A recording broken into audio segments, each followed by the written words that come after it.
Hi, I'm Ferdy Serum, and I want to give you an overview of the Ascend project and how we're using empowered learning in this process.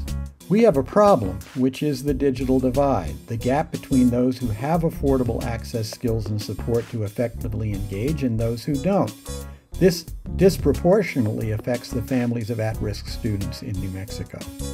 So the goal is digital equity, a condition in which all individuals and communities have the information technology capacity for full civic and cultural participation, which includes health, work, and learning.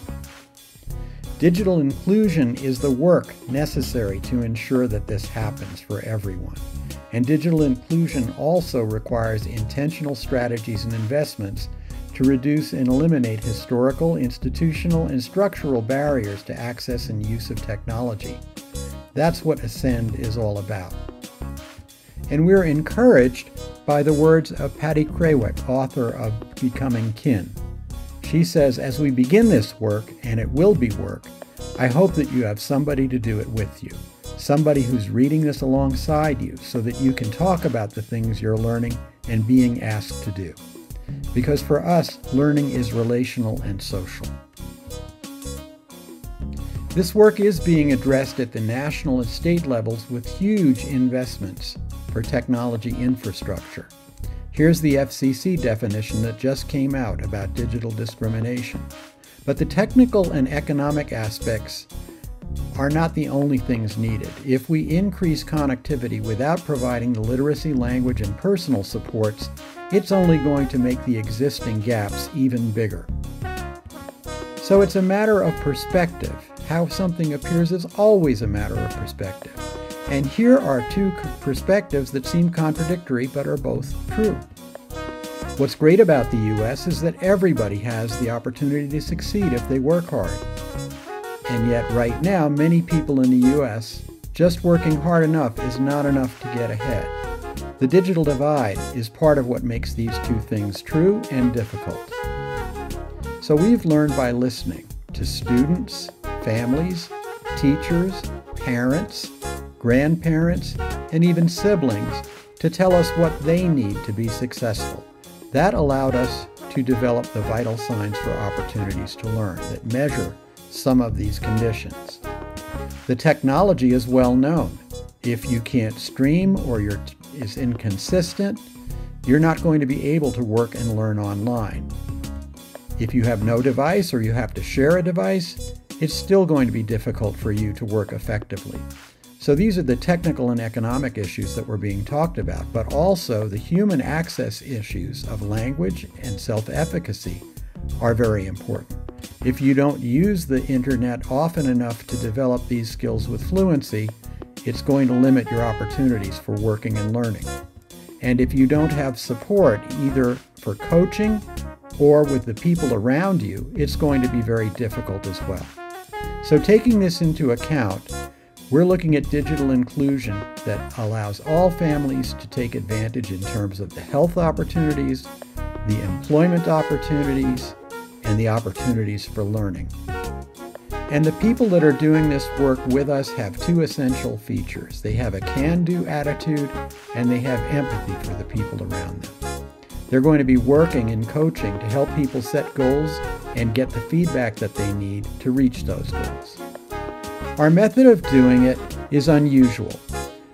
Playing the changes is the method that we have in our curriculum for empowered learning, and it uses improvisation as a life skill to help people navigate these chaotic times, especially for the impacts of the digital divide.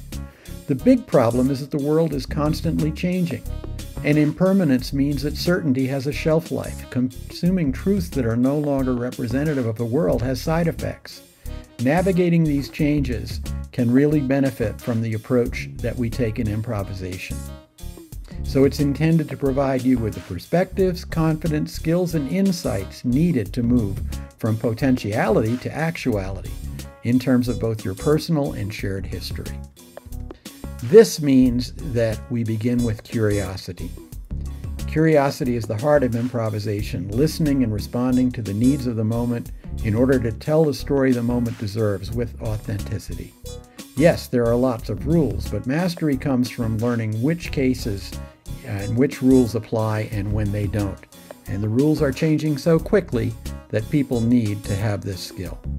We also show that learning is natural, and there are things that happen in learning that you can't see below the ground. You're building and growing, and above the ground you can see as you're using and expressing these new skills. But it's also not linear, it's cyclical. And what we've learned from this are 4 key features that define the way we approach learning.